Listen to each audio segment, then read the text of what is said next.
I would like to start with thank everyone who is having or giving us yourself some time to come to this meeting, specifically the participants who are currently joining in. The numbers is increasing or as I speak. So thank you very much for coming. And I also would like to say thank you for those who are listening to this afterwards, because this will be a recording, so there is a possibility that you are listening to this afterwards.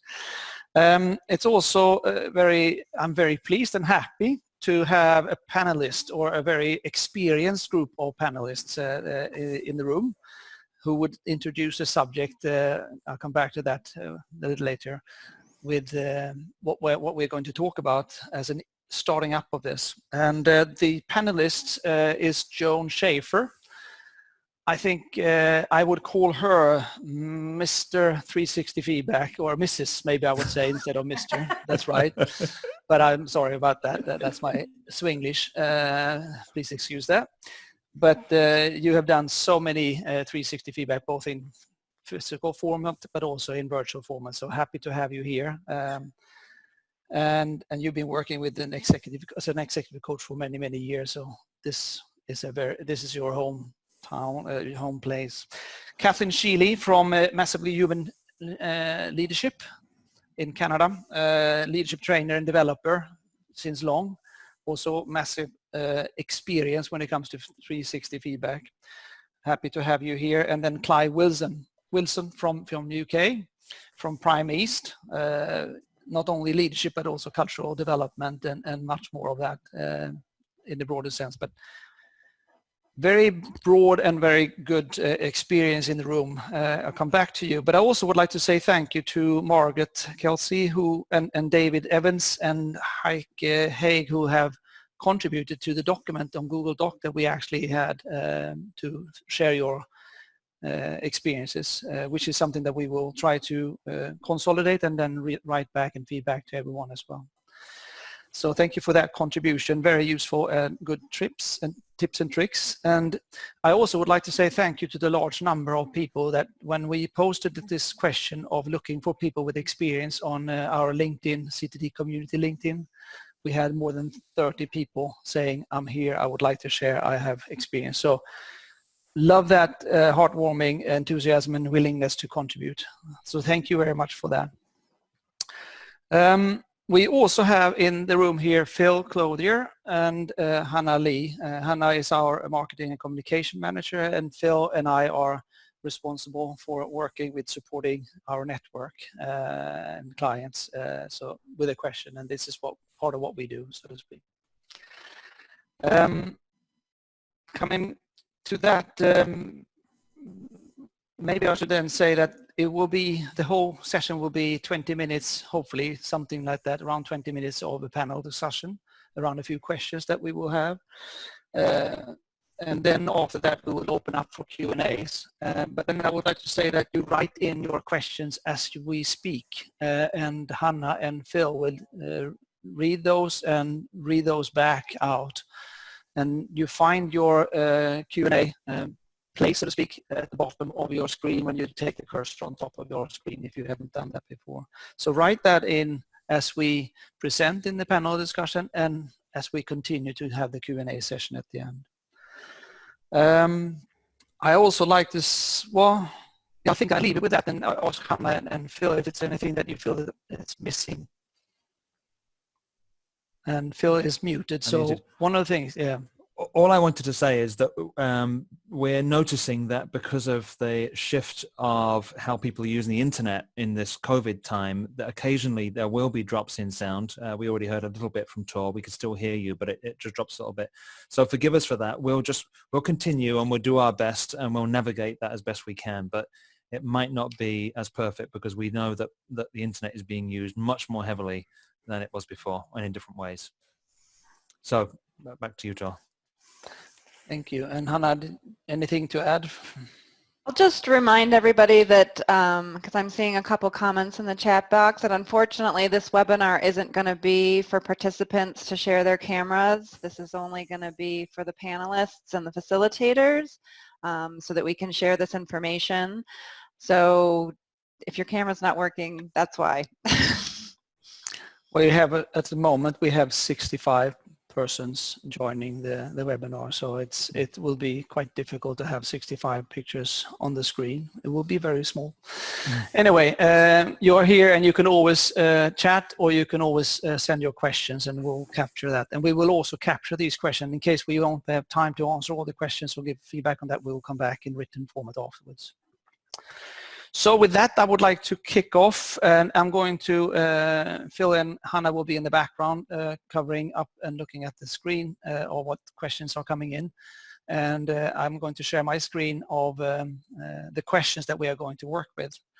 And I'd like to start with this first question. What are the advantages of virtual debrief sessions? And inviting then Joan, what would you say is your answer to that? Yeah, I'd be happy to share that. So I've been doing LVA debriefs since BVC was founded, so 23 years ago. And the first 10 years were all in person. And I started working with a global mentoring firm called Merrick, and it became obvious that logistically I couldn't deliver the session, the 2-hour debriefs one-on-one in person just from a cost perspective. And the horror I experienced in what this was going to be like to do it over a camera made me afraid that I wasn't sure that the impact of the material was going to come across. So this is now 12 years later. I have done over 600 virtual LVAs. And I could say to you, I do them without any hesitation whatsoever. And I've actually found that there are advantages to doing it virtually. So one of them is that the client is typically in their home setting, whether it's their home office or their regular office. And so they're in a space that is, if you will, their territory, they're at ease. I mean, this is a very vulnerable experience for some people. And so just having that sense of I'm in my own place gives people that little extra comfort. The other thing is that the screen offers a veil, if you will, like a protective veil, protective from both sides. So from the client end, they're in control, if you will, if at any time something was said or asked that they didn't care for. I mean, they do have the power to leave the session or shut something down. I mean, knock on wood, it hasn't happened yet. But I noticed that they feel more comfortable. And I find that when I'm doing a debrief, I start off the session with a little bit of humor. I do some ice breaking. I talk about the process, ask them if they have any questions. And then when we start, there's just a different layer of permission I feel I have virtually to go deeper, because you don't have that actual physical presence or that sense of vulnerability that you can have when you're face to face. And so I will say things and know that they can't belt me. They can't do anything because I'm at a distance. And they know that I'm coming from a caring place. So we are able to go a little bit deeper. And the other thing that I find that's advantageous is in the course of conversation, maybe something will come up and I'll say, oh, you know, it's something that might be helpful to you. And I can pull up another document or a web link or something to share pretty quickly for them to see. Thank you. That's a lot of wisdom. Thank you. Kathleen, do you have anything to add to that? Just one thing for me personally, I feel it's a more intimate, closer connection because it feels like your face is right there. So I would echo all that Joan said, but nothing more to add. I think she's got it. Okay. Thank you. Let's move on. Thank you. And how do you prepare for a virtual feedback session differently than you would for a face-to-face session? And I'd like to ask Clive that question to start with. And you are muted at the moment, Clive, so if you unmute yourself. Thanks, Tor, and hi, everybody. It's great to be with you all. There are so many advantages of working online with the coachee, and of course it is really important to prepare well. So I like to first of all make sure that the coachee is ready. So I like to contact them personally in advance, even if they are part of an organization and the client has arranged the meeting. I think it's a good idea just to drop them an email, make sure that you agree on everything, including the platform that you're going to use and anything else that needs to be done. Take time to study the data, take the opportunity to have a look at the report, whether it's an LDR or an IVA or whatever it is, just have a look at the data and compare that in the context of perhaps the CVA, the wider corporate setting as well. I think the checking on the platform is really important, some practical, technical things to look out for, and not just the platform that you're going to use, but also what's the contingency if it fails. So, you know, we're going to revert to the phone, or do we have another way of making contact? And then some other practical things like managing my own, me, people make their own notifications flash across my screen, and also try and manage the distractions that they may have. So ask them to make sure that they've done all the important things, turning their phone off and so on. And some. Oh, you muted yourself. Okay. Just making sure that you have a cup of tea. The reason I unmuted, I was going to hold up my cup of tea and say it's a good idea to equip yourself with a good old-fashioned Yorkshire cup of tea to make sure that you can wet your whistle and make sure that you've got the chance to do that during a break as well. And I think those are the main things that I would say. Thank you, Clive. Joan, would you have anything to add to that? All really good things that Clive just said. Be mindful of what's behind you. So don't sit in front of a window or a mirror because you think there's nice light. You can see yourself, but your face will come across in the dark. Mm-hmm. I have all the reports attached to emails in advance before the session, so that while we're talking, when we get to the part of, I want you to look at the 7 styles of leader, then I ping them the email. I don't faff around with, let me pull up my internet, start the email and so forth. So everything is prepped and ready to go. One of the things that happened recently, I was doing an LVA debrief and somebody had a dog. And the dog is going like this in the back of the room, you know, and so it's like, okay, fine.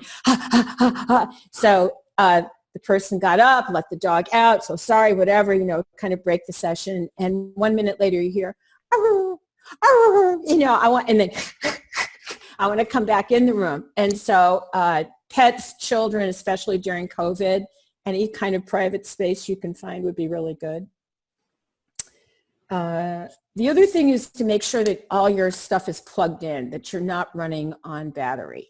I've certainly had times where it's like, oh my gosh, my laptop is starting to run low on power. You know, I've seen a client do that. And then anything that's going to break the spell is what you're looking to avoid. Mm-hmm.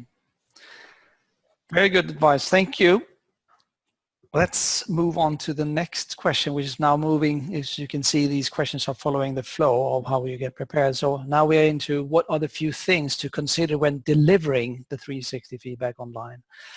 And why don't we start with Kathleen then? So for me, thanks Tor, for me, I'm really time heavy on these. I have initially, even before I do the feedback, I've met them. I try very hard to meet them online, to meet them face to face before I engage in the session. But I allow more time for the sort of, I call it the inclusion phase of the conversation, just really getting connected. Everything I feel, and it might be my own preference, but I feel everything takes more time. I allow for the technology to kick in. Some people, even if you've had a call with them 3 or 4 times, there's just getting connected.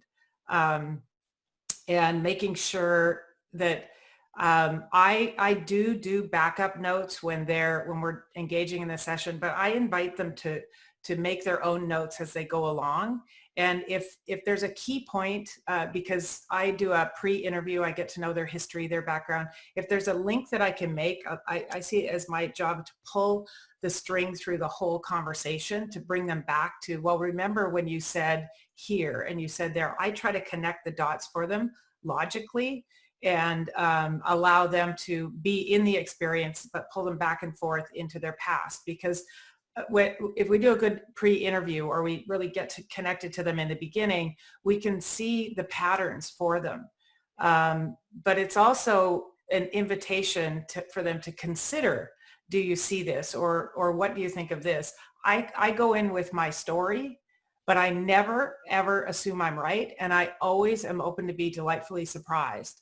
Mm-hmm. And, but I think the most important thing when you're delivering is to make those points, connect the dots, and pull it all together by the end.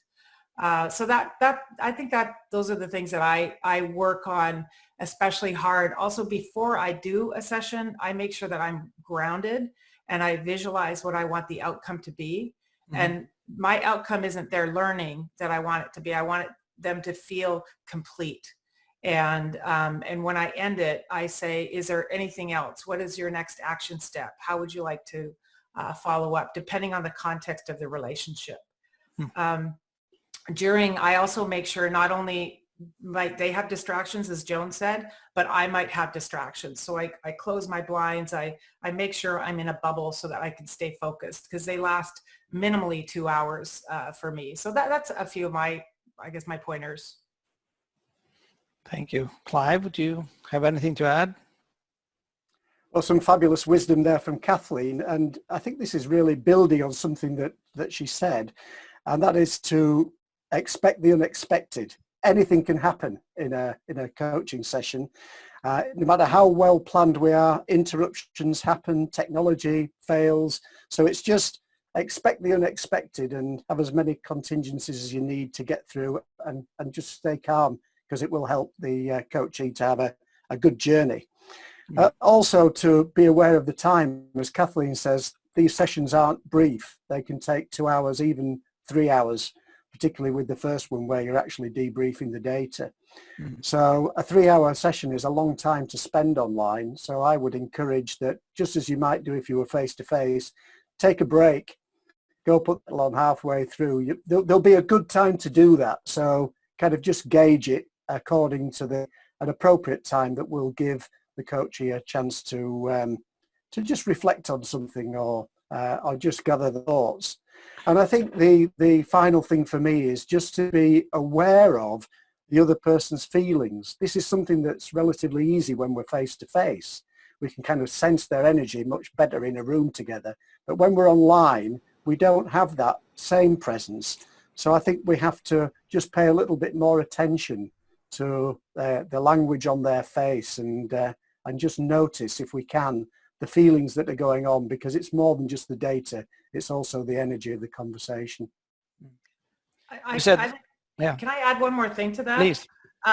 Also, be aware of your own reactions in your body and your own presencing, because some things people might share with you might trigger you.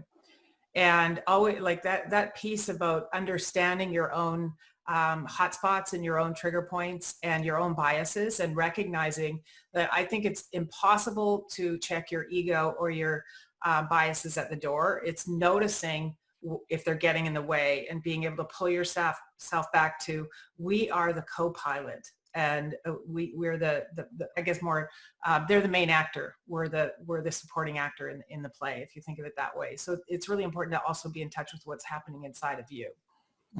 These are good advices. There are specifically also for online, but it also very much when you are face to face, of course, these advices. But I think you nail it in that you have to be particularly more alert or conscious about what's happening on the other side. Good. Well, unless Joan has anything to add to what has been said regarding this, then I'll move on. Because Joan, I'd like you to answer this question. Can you share an example what might go wrong in a virtual session, and how do you recover, if you can? It's not uncommon for the client to be interrupted by the phone, a door opening, something on their end that's out of your control. And, I'm very supportive of it. They need to do whatever they need to do. And I want them to feel that permission to go take the time and space. So when I book a virtual session, I also add another half hour, if I can, even an hour to the back end of it in case something like that happens. And then when they come back, you know, and they're whatever, I just say, you know, what, if anything, do you need to do to feel present again? You know, is this a good time to continue? I want to check in with them that they're really back, or if they're distracted, then let's look to continue at another time. The other thing is that if the technology goes haywire, like Clive was saying, you know, always have a backup plan, you know, whether it's, I prefer using Zoom, but, you know, we have Skype set up as my second option, and then FaceTime, and then the phone. So I actually have 4, and sometimes I've had to go to the 4th option, like, okay, big storms, you can only do it by phone. Thank you, Joe. Kathleen, do you have anything to add to that?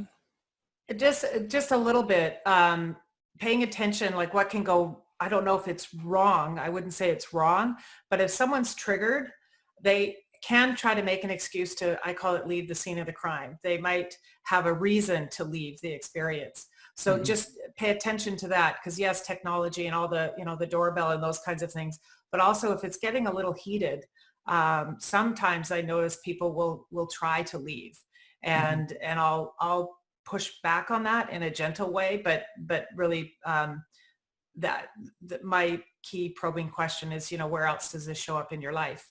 And so paying attention that if it's a distraction because it's an external barrier, or is it an internal distraction? So that's what I would add to that. Thank you. Let's see, we are getting closer to, and I'm happy that we will have time for Q&As, and I've already seen that we already have quite a lot of questions that has come in, so keep continuing sending in questions, and we'll get back to the subject that you bring up. And let's move on to the next one. Clive, I'd like to ask you regarding how do you use specific technology to support you? I think you already have been into that and mentioned a few things, but you wrote in before and that you actually had 4 different platforms that you are working with, and you have changed over time as well. Yeah, the platforms, I mean, a little bit is exactly as Jonas said, that you can have several backups, and you need several backups. And, you know, this time last year I was using mainly Skype, and with FaceTime as a backup and the telephone as a third backup. Whereas in order of preference, I think at the moment, it would be Zoom, then Microsoft Teams, then Skype, then FaceTime, and then the telephone. So it's good to have a good understanding and ability on all different platforms. So make sure as well that it works for all parties, because different companies have different rules when it comes to the platforms that you might be able to use. And also, it's not just the dialogue on the platform, it's also things like file sharing, making sure, I think it's already been mentioned, that you can have reports on hand that you might wish to share, links. There may even be a time, I think on a couple of occasions, I've actually shown a very short video because it's been the right thing to do. I've kind of known in advance that it might happen because I've known the coachee, but I think that's a good thing to be able to do as well. And then really it's a bit of a follow-up after the session. I know we're probably going to be talking about that as well, but making sure that if you do have resources available to people, quite often a topic will come up and I might quote a book, for example, but giving somebody a book to read or even recommending it is a big ask, particularly with busy people and during trying times. So giving them a taster of a 3 or 4 minute video from the author, which there often is these days, is a good thing to do. So in terms of technology, those are just a few comments to whet your appetite. Thank you. Joan, would you have anything to add to that? Nope. No? Nope. Kathleen, anything to add to that? Nope. Nope. That was complete, Clive. So let's move on to the next question then. How do you follow up with a client after a virtual session? Kathleen, would you like to initiate that? Yeah, so it depends on the context of the relationship. Some I coach for a period of time if that's the package that they're using. But first of all, I want to say I do two-hour calls. The first call is the history. The second call is the unpacking. And as I said before, I'm super time heavy. But whether or not they have follow-up calls with me in a coaching relationship, I follow up a month, 3 months, 6 months, and I often send an email after a year. I just flag it in my calendar. I just want to check in. Even if I'm not hired to do that, I'm always so curious to know how it landed, what changed, because I'll ask them, if we were to have this conversation in a year, what would you like to be different? What would you like to be experiencing? So I note that, and then I ask them, what's happening now? Because the thoughts you're having today will be the thoughts you're having in the future. I also know that people, they're busy, they don't read their emails, and many times I don't get a response, but I do it anyway. And odd times someone will say, hey, it was really great to hear from you. So it's more my curiosity. And I want to follow up on the action steps that they said they were going to take. Even if that's not the relationship, I'm a little pushy that way. Because it's just reminding them, I invested all of this time in it. And I also ask them, did you follow up with your assessors and what happened? I really encourage that. I help them write that letter because that's key, is being gracious to people for their time and information. So that would be what those are a few things that I do. Building on that, Kathleen, are you using this possibility to buy 3 assessments at the same time from the start? That's a great idea. Because that gives you a possibility to also have some more facts of the seeing that shift. Okay. I'll be honest, I haven't used that yet. And I do think that's a good idea because I follow up with them anyway. Mm-hmm. It's getting them to commit to how important that is. So yeah.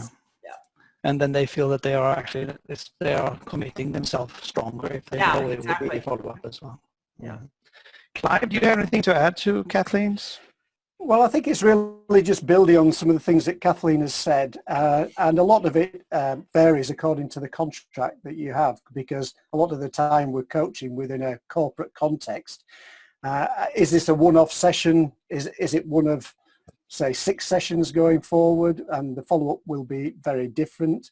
What is the contracting between myself, the company, and the coachee?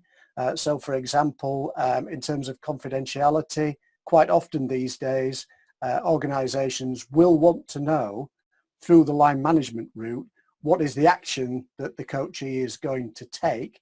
So it's just making that clear. And I guess we do that at the beginning because we affirm that the conversation is confidential, but the action coming out of the conversation, you will be expected, the coachee will be expected to share that with your line manager. And also an encouragement for them to go back to the people that will support them going forward, including the respondents from the initial survey, so that they can thank them for that, but also say, hey, I'm going to make some changes to the way that I lead and behave. And if you catch me doing anything different, let me know. And if you catch me doing the right things, encourage me. So just giving them that sort of support. Also, it's nice to go back, and we sometimes forget this, but the client that has booked us to do the coaching sessions doesn't always get to hear from the coachee that the session has happened and happened satisfactorily. So I think just going back to them and saying, yeah, it happened, it was a good experience, and that's probably about as much as they need to know. So really, it's just also confirming any next steps that need to happen, and of course doing the follow-up email with any links and references that may be needed. One thing that I don't do, and I don't think any of us do it from things that have been said, but it's with regard to notes. I know a mistake that I fell into many years ago when I first started coaching was actually sharing my notes at the end with the coachee. And I say mistake because it's a matter of preference, but I always encourage the coachee to take their own notes and make sure that I don't disempower them by submitting notes that I've taken So it's a personal thing. People I know have different opinions on that, but that is something that I really feel strongly about. I know Joan has a different way of working with that, and so do I, by the way. But Joan, why don't you share what you... Yeah, so I tell the client up front that as they're talking, I'm going to be typing up their responses so that they have a record of the session. And if they want to take notes, feel free to take notes. And if I ask something they don't want to answer, that's fine. Just let me know. And so while they're talking, I am typing and I say, look, I'm not doing emails when you hear me clicking in the background. And then at the end of the session, I do not go into an action plan during the session. So my follow-up is I proof the notes, I send them to them within 15, 20 minutes as soon as we get off the call. And then I follow up with, okay, let's book a time to talk about what are next steps, because they're not in there. I don't want them to go from in here to in their head. I want to give them the space to integrate all the data that they've gotten, sleep on it, process it, and then the next day, or maybe not, but not longer than 48 hours. Okay, let's go into next steps. Thank you. Really good wisdom and sharing here. And what I think that we can do now, I'd like to invite my colleagues Phil and Hannah into the meeting as well. And what we're going to do is that we're going to move into the Q&A position. Now I'm going to ask the panelists, we're all here to kind of respond to whatever questions, so you can raise your hand as the questions are being asked, and if this is something you would like to add your view on, so to speak. So it's more like an open space in that respect. And so I'm leaving it over to Phil and Hannah. And I'm stopping to share this screen so that we can see each other in a bigger format as well. Thank you, Tor, and thank you for lots of wisdom already. And we've got some great questions coming in. I'm going to start with one here, which is connected to two questions that are connected. One is handling difficult situations, for example, very high entropy or tough feedback. And then related to that, another question, which is what's the most uncomfortable experience you've had during an online exchange and how you've recovered from that? I'm just going to open these up to anybody really to respond. So the first one was about in preparation, knowing you've got very high entropy or tough feedback. How might you prepare for that? And it might be similar virtually or online, but or face to face. Okay, I saw that Joan was unmuting herself and Clive was raising his hand, and go for it. You start, Clive. So you start, Clive. So just the question about entropy, and it was actually an important topic that applies not just to online coaching, but also face to face. And this is something actually that a very good man taught me a little while ago, Tor. And that is the benefit of allowing the coachee to tell their leadership story in depth before going into their data. And particularly if there's high entropy. If you can hear that story, and sometimes I might take as long as 15, 20 minutes to listen to it. So on some occasions, even longer, particularly if there's high entropy.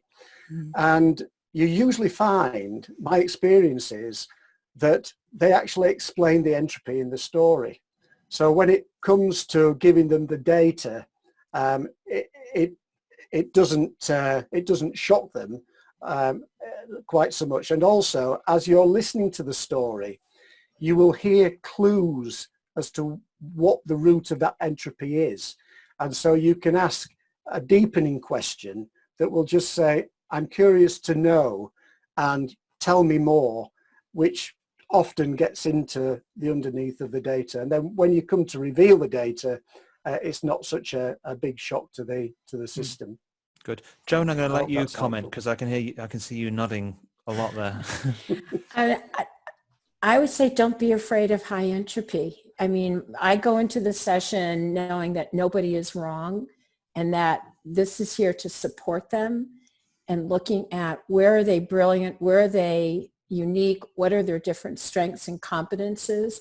Because their intention is never, at least in my experience, evil and so forth. And so giving them the entropy data, I find it to be a gift in a lot of cases, whether it's a come to Jesus moment for them and you can tell that this isn't something that they really want to happen, or they realize, yeah, that is me. And now the job is, okay, what are we going to do to really work in shifting all of that? I haven't had, I've worked with people who had really high entropy, spent a lot of time thinking in advance, strategizing what to do. And sometimes what I'll do is I'll just show them their list of values first and talk about, look at your 10 words. What are the 3 that are most important to you? And let's look at how do we strengthen your branding around those 3 words, and then show this is the world's perception of you, your world's perception of you. Where's their alignment? Where is their disconnection? Good. Hannah, are you going to pick up now? Next question. Well, I was just looking at Kathleen. Would you Did you have anything? No? No, yeah. Okay. It doesn't scare Can me. It's can an I add- opportunity. Can I add one thought? Because I think the question was also looking for the most challenging situation, and it reminded me of a man that I was coaching some 20 odd years ago, and in his story, he told me of how he'd been battling with a life-threatening disease on his own part, and had lost his wife, and a lot of the entropy that was in his profile at the time could very easily be explained by that. And one thing we didn't talk about earlier on was knowing where the boundaries are between coaching and counselling. And I immediately, kind of on my radar, thought to myself, this is bordering on a need for counselling. So I checked with him for safety, and also asked if he was getting counselling with his situation, which he had in fact had. And he affirmed that this was actually a good time to move on from the difficulties that he's had. So it actually had a positive outcome. But at the time, I was just very, very sensitive as to how I was proceeding as his coach. Thank you. Clive. I'm going to ask some more kind of practical questions. So the first one is, do you ever send the results to your coachee in advance? No. Never. Clive Never. does. Yes, I do. Uh-oh. It's good that we had 2 different views. Clive, after you. Kathleen, what did you say? No, I was just making a joke. There's always one. Yeah. Well, there's a very good reason for it, and like my colleagues, I suspect that we're of the view that it's not a good idea for the recipient to have their data in advance, their report in advance. It's our responsibility to take them through it, because we never know how somebody would react. However, the exception, and it only applies to me for online coaching, is that sometimes the technology fails you. So actually emailing it to them just a few minutes in advance is sometimes a good idea, so that they actually have it ready to open when you begin the coaching session. There is a risk in that, but I think the risk, and I always say, don't look at it before we start the session, but I'm sending it to you just now so that you've got it with you in case I can't share my screen for any reason. Okay, I see. So I send the 7 levels in advance, and then I have the dot plot in one email all set to go, and I have the written report in another email all set to go. And we're also doing it on share my screen. So at the time it comes to reveal the dot plot, then I hit the send button and we're looking at it on the screen. So it's sort of belt and suspenders, but I don't send the report in advance, because I know where's the areas of improvement, and that's where they're going to go. Well, 2 different approaches. I guess you consider which one works best for you. And just one more sort of practical kind of question. you know, I think many of you mentioned that you have about 2-hour sessions or 5 hours to do the feedback sessions. And just sort of high level, do you have sort of an agenda that you follow in terms of what those 2 hours entail? Kathleen? Well, I do 2-hour sessions. That's right. The first round is really the personal history, and I have a list of questions that I adapted from learning from Tor, and I allow for 2 hours. Sometimes it's an hour 30, hour 45, but then I want them to reflect on that, and I try to go within a week, but I really want them to do 2 days in a row, and it's a big ask. It's a huge ask from people to do that, and then I spend 2 hours unpacking their LDR is what I used. So that's my process. And I also wanted to say that Joan did my LVA recently, and we recorded it if anyone wants to watch the master at work. She did mine, and I didn't see my data, nothing. So as I'm on video, all of it's being revealed. So it was a really useful tool. If you want to share that, I don't mind. So I have a list of questions. Happy to share that as well. I can see from Ed Moss said, I'd love to see that. So positive response to that, Kathleen. Thank you very much for your generosity. Actually, we have a question from Rosemary that's connected to that. Would you ever record the session and send it to them? In my situation, no, just for confidentiality. If the client wants to record it on their end, that's fine, but I never do it on mine. Right. Good. I prefer not to. I've been asked, but I prefer not to. So. Same here. Yeah. So Marina's asked about how long we should allow for a session. I know we've got different views on that. The longest session I've ever had for an LVA was 7 hours. So that was a long one. But so just give us your guidance. How long should we allow for virtual meetings and conversations? I book 2 hours. I allow for 2.5. Mm-hmm. And as I said before, preferably, I'll even open up that third hour just in case.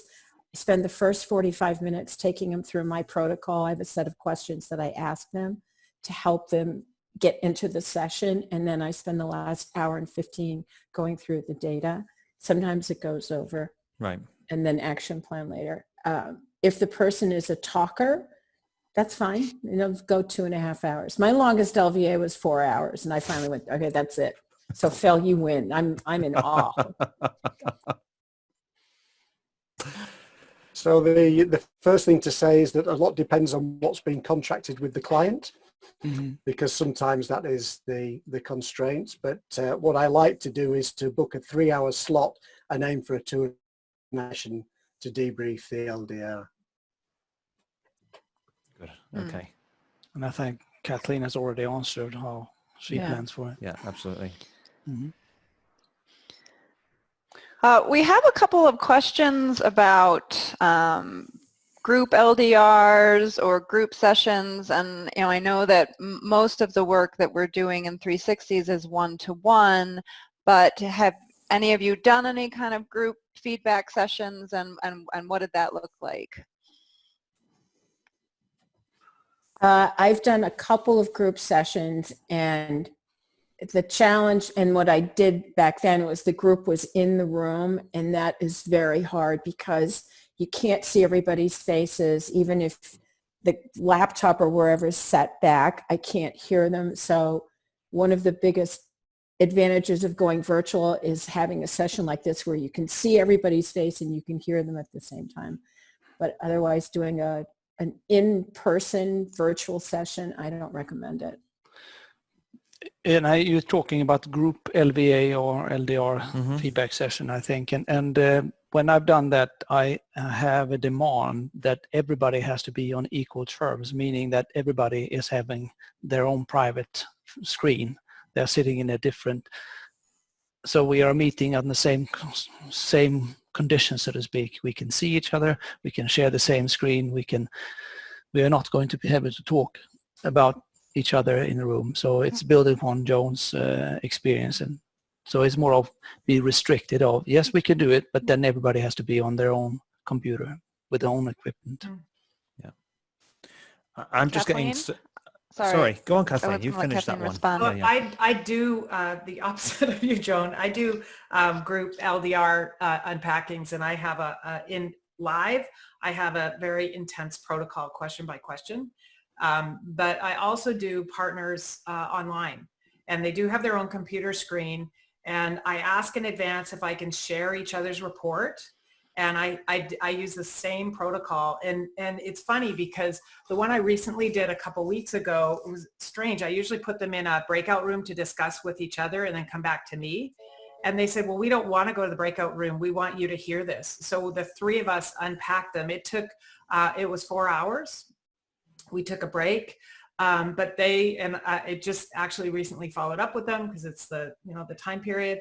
And they have become accountability partners for each other, and they're following up on the work. So that's been my experience, because I'll have 30 people do LDR in a group, and to unpack them individually, the client doesn't necessarily want to pay me for that. So I've found a way to do it. It takes a long time, but to do it that way. So I just wanted to share that. Good. I just want to comment that the number of comments we're having coming through, and also the number of questions, may be more than we can handle. So if we don't get to your question during this, I promise that we will follow up and we will handle all the questions in writing afterwards. So we'll get through as many as we can, but bear with us if your question's not being asked at the moment. I'm just going to go to one from Chelsea, who's asking about if in the new kind of pandemic COVID situation, if we're getting any increase in requests, or what's changing for you already, given the new situation that's happening now.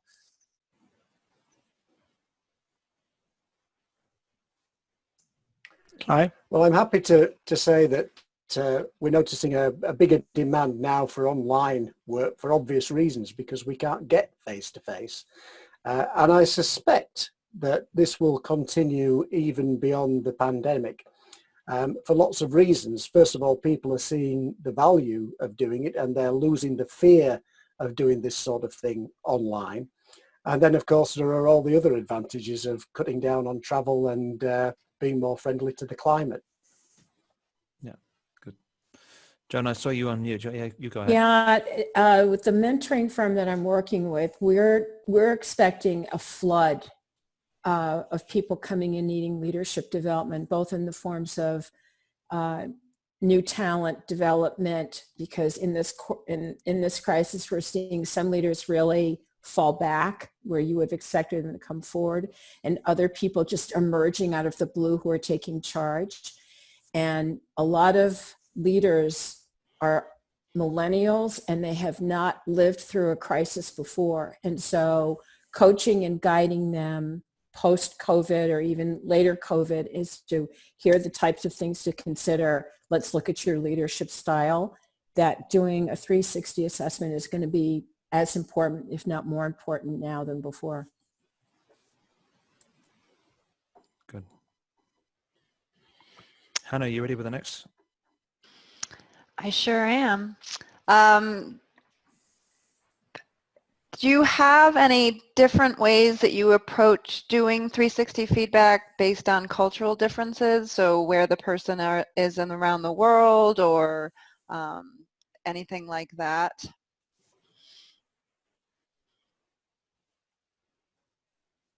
No? Anyone? I think the only thing is to be aware of it and naturally take account of people's own regional styles as well as personal styles. I did a lot of coaching last year in Saudi Arabia, and the culture is different than it is in the UK or the US. So I think it's just a case of being aware and also sensitive to the practices that go on. So that's all I would have to say. If I were to add anything to that, who've been giving it in many parts of the world, I would say that the similarities of us being human beings are much more similar than us being from different countries. And we have this notion that we think we are so different just because we look different, have different habits. So if you align, which you wisely talked about in your feedback, what you need to think about, how does this person react, I think you will be right on track to just focus on that human behavior, human need, so to speak. Hmm. Yeah. So I've got a question, something I've never considered before, but it's from Adolfo saying, are there any legal concerns in delivering virtual sessions, recording third parties involved, anything you're aware of from a legal standpoint? Yeah, up until recently, Zoom had, if you were recording a session, they also owned it.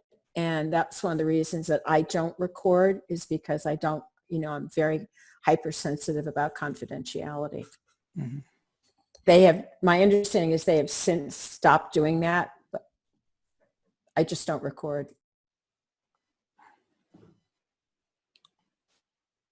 Good. Yeah, most of the things that I'm aware of are to do with data protection. So as well as recording, also the note taking, but that's the same as it is with face-to-face sessions.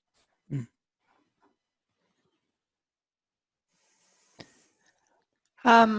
My turn. Yeah. I have a question from anonymous attendee about how you engage clients in this process. If you want to share any kind of pitch ideas, or how do you position this body of work?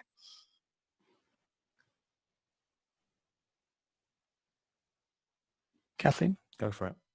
I have two different client groups. One is the corporate work, and I do a lot of work in the personal development transformation world.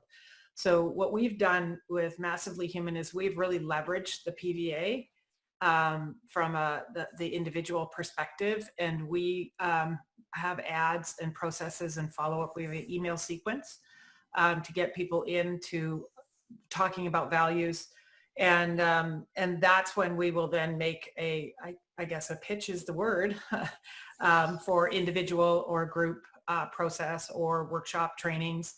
So that's that piece. In the corporate side, it's just part of my program that they can, it's how far do they want to go do they want to do LDRs and a CDA or a small group assessment. It's just that piece. It's part of the coaching, because my program, I do coach people. So it allows me, it gives me my roadmap with them. So it's two different things, but leverage the PVA, or even conversations about values are up, and that's what gets people interested, especially now.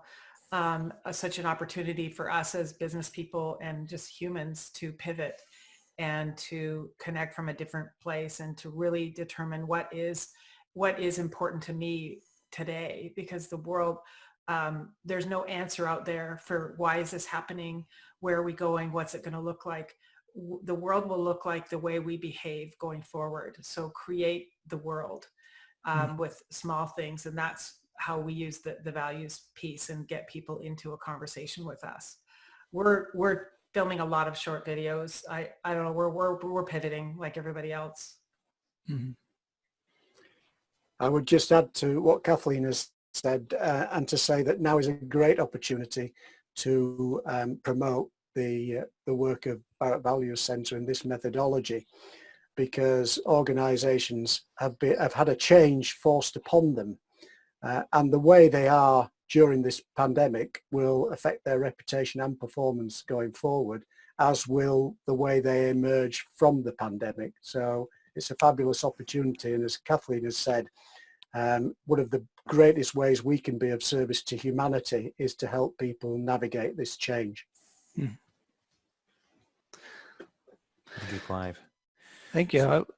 So one last question then. One last question. Okay. So one last question is from Angela. I just wondered how you might manage a client who's become emotional. And I guess emotional could either mean they become joyful or crying or whatever. So how do you look after emotions?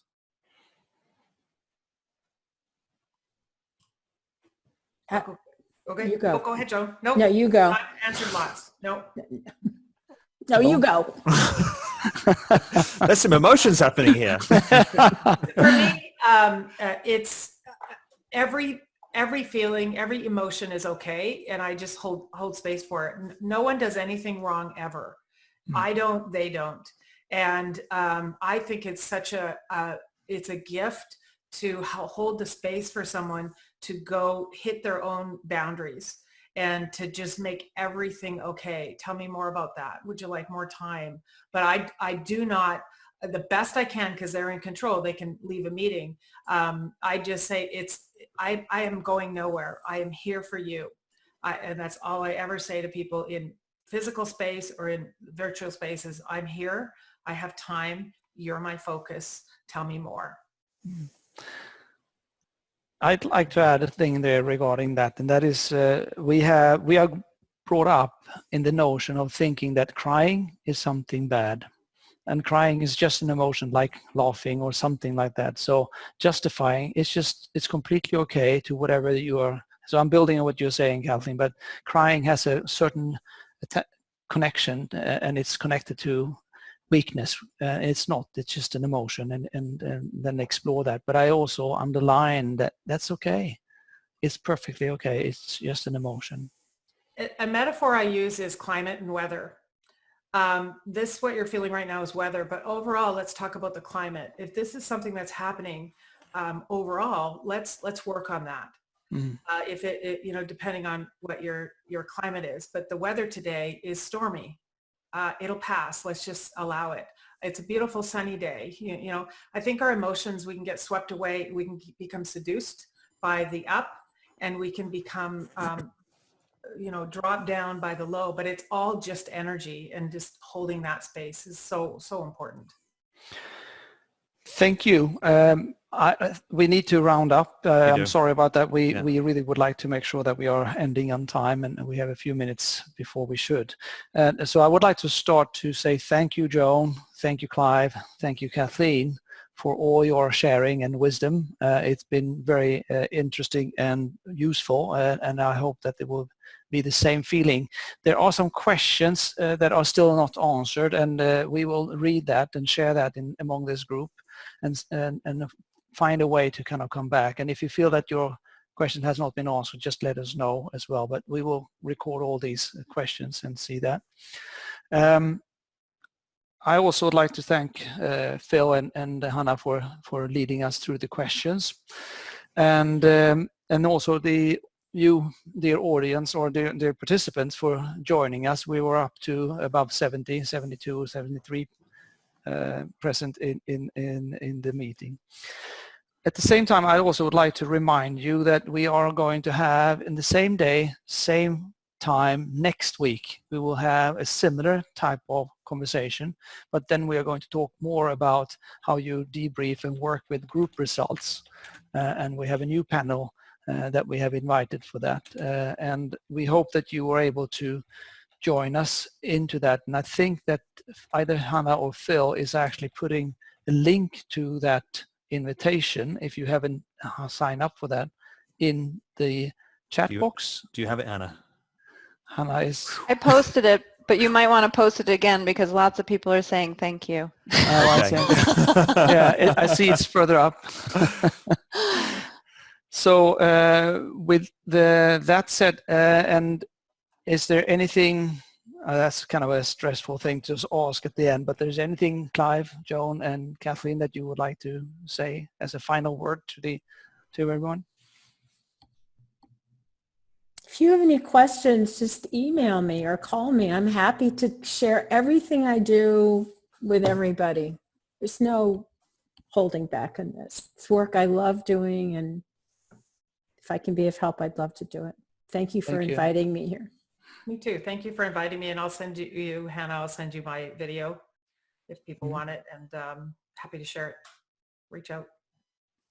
And likewise, I'd just like to thank the Barrett team for inviting me to be on this panel, and to thank the people who have attended for their questions. It's great to be put on the spot and challenged and made to think, so appreciate it. And if anybody needs to get in touch, please do. From a facilitation standpoint, this has been the most challenging because the volume of comments that have been coming through and the questions that have been coming through have been amazing. So thank you for that. It's been challenging in a good way. So I'm really happy that we had Hannah and I here to manage that, because it would have been really tough doing it alone. So thank you very much. It's time, and looking forward to work and relate with every one of you.